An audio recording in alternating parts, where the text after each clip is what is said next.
Morning, everybody. My name is Pastor Pearson, and I want to welcome all of you here today.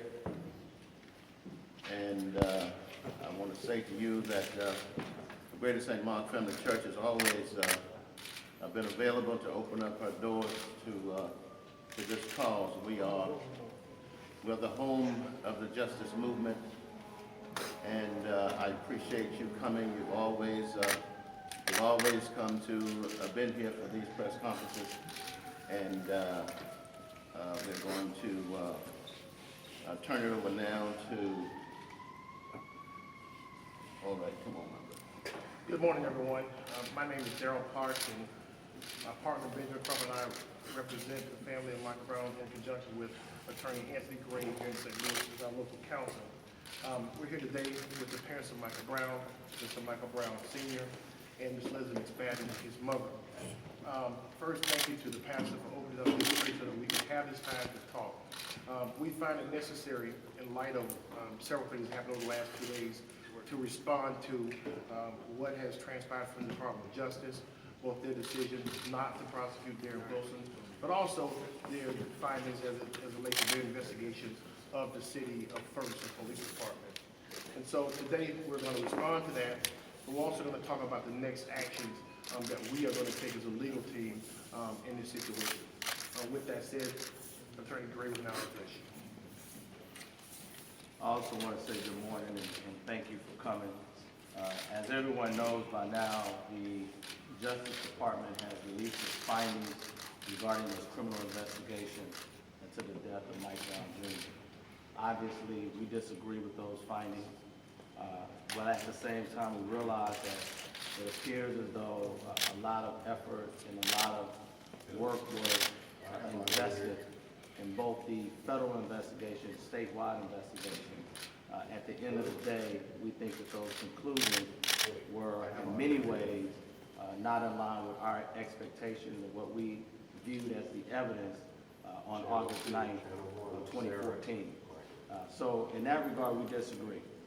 We realize also that the burden of proof for the federal and the state investigation is far different than a burden of proof in a civil case that we anticipate bringing on behalf of the family in a wrongful death case. And we do want to announce today that we are officially in a process of formulating a civil case that we anticipate will be filed very shortly on behalf of the family. In our case, we plan to show and outline pretty much the same evidence. However, you will get a more clear, a more accurate picture of what took place that day. We feel, and we've always felt from the very beginning, that Officer Darren Wilson did not have to shoot and kill Mike Brown Jr. in broad daylight in the manner that he did, that he had other options available to him, and that he chose deadly force as his option, and we plan to demonstrate in a court of law to reasonable-minded people that the choice to use deadly force was unreasonable and unnecessary under those circumstances. So we ask that you stay tuned.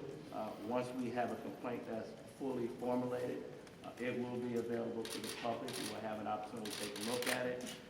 We haven't decided yet if we're going to take questions regarding it. We may just allow the justice system to just work its own course without getting into a lot of commentary about it. That being said, I want to tell you up front that the family members, the mother and father that are present today, because their role will be changing as a result of us filing the lawsuit, they will become litigants. We'll then have to limit any comments or remarks that they make. So keep that in mind as we go along in this press conference. So given that kind of backdrop, I want to turn it back over to Daryl Parks, who's going to make further commentary. Thank you. Thank you very much. With that said, as you just stated, Mother Father will not be taking questions, but we are now entering a different phase of this action. Without question, the Department of Justice made their findings known yesterday. Probably the only encouraging part of it was the things that they have found within the city of Ferguson. It's important that we remember that the things that they found within the city of Ferguson Police Department was the same culture that existed the day on August 9th as Officer Darren Wilson met Michael Brown in that street. With that said, and hopefully that, if nothing else, clearly lays out why this family had such distrust for law enforcement in this agency. And we clearly see it now from the findings that the Department of Justice has made public. With that said, we'll take some questions. Who will be named in the suit? Well, that's something you'll see once we name the suit. Obviously, the city of Ferguson, but there are other people. Officer Darren Wilson.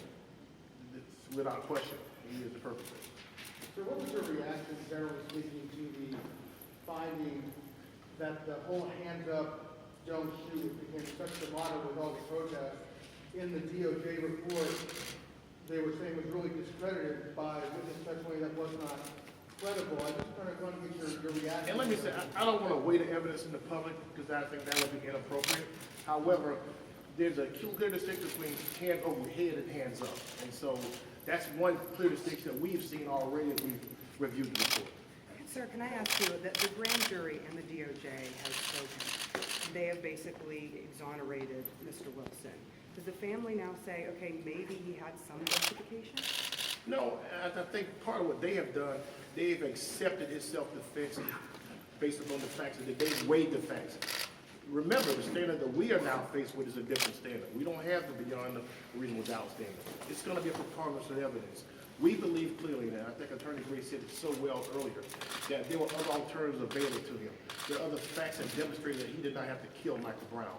So whoever sits on this case will have to determine those facts and weigh those facts based upon the preponderance of the evidence, not beyond a reasonable doubt. And remember, one of the things that was said yesterday is that they could meet the federal requirement. The federal requirement is a very heightened requirement under the Fourth Amendment. Totally different from what we are going to be faced in the counts that we're going to name. We get to set the stage and we plan to do just that. But considering what they said, do you think that they made the right decision, both the grand jury and the DOJ, considering the evidence that has been presented? The issue is we have not accepted their decision. They have accepted this self-defense. We do not accept this self-defense. Other questions? Your general reaction to, I mean, I know you guys been really disappointed with the finding. Were you surprised? Were you stunned, upset? Kind of, what was the... Well, you couldn't have been surprised because we had all been hearing these rumblings coming out. However, I think for his parents to sit there and to hear it from the DOJ officials was a very tough day for them. And so, all thanks to them for coming forward today, at least standing here with us. They did not want to hear that. They don't accept that. They don't accept the fact of the self-defense theory. They believe there were plenty of witnesses who came forward who saw what they saw. And they all saw it from different perspectives. And so I think that you have to remember the prosecutors are prosecutors. They made decisions that a prosecutor would make, right? And the mindset of a prosecutor and the strategy of a prosecutor. They believe that they wouldn't be successful. Well, that's their approach, that's their strategy. Our strategy and approach is totally different. Is your approach in filing the wrongful death civil suit, is that something you had in mind all along, or something that's come up as the other avenues have closed to you to find justice in your mind for Michael Brown? Without question, as the other investigations went, we think it would not have been proper for us to be doing an investigation and prosecution of our own while you had the DOJ. They take precedence. When you have FBI agents on the case and president who are doing their work, they have priority over the priority of a civil action. So since they were there, we thought that we would wait, let it run its course, and now we start where we have to start. This is going to be wrongful death civil suit. And other actions, yes. And other Yes, ma'am. You said that this is going to be brought on relatively soon. Can you give us any type of timeline in the next week, the next month? Soon means soon. Bachelor state. Soon means soon. And I think everything is on the table, because without question, they have the right to state actions, but they also have the rights to individual civil actions under the federal law as well. Since the Just a few more lawsuit hasn't been questions. filed yet, would it be possible to hear something from Mrs. Brown at all? From who? From the parents, would they No. be able to talk today? No, they're not talking today. They're not talking today. The last 24 hours have been very tough for them, and we have advised them not to talk. The lady in the Use back. of municipal courts as sources of revenue is arguably the worst in crime line. Isn't Anthony Gray a part of that system that's breeding this mistrust? This press conference is not about the city of Pound Line. Mr. Gray, Bob McCullough came under a lot of criticism when he did not charge the officer locally. And now the feds have come up with the same conclusion. What do you say to that? I mean, two different people have come up with the same conclusion, that it was Well, both of them have made that decision in their context, under state law, under federal law, but I think that the standard that we have is totally different. And I think there's a great precedent and history in this country of these types of cases being viewed differently. A criminal standard is a criminal standard, but a civil standard is a different standard, and that will be dealt with in the proper place. Maybe one more question? Based on having the practice ruling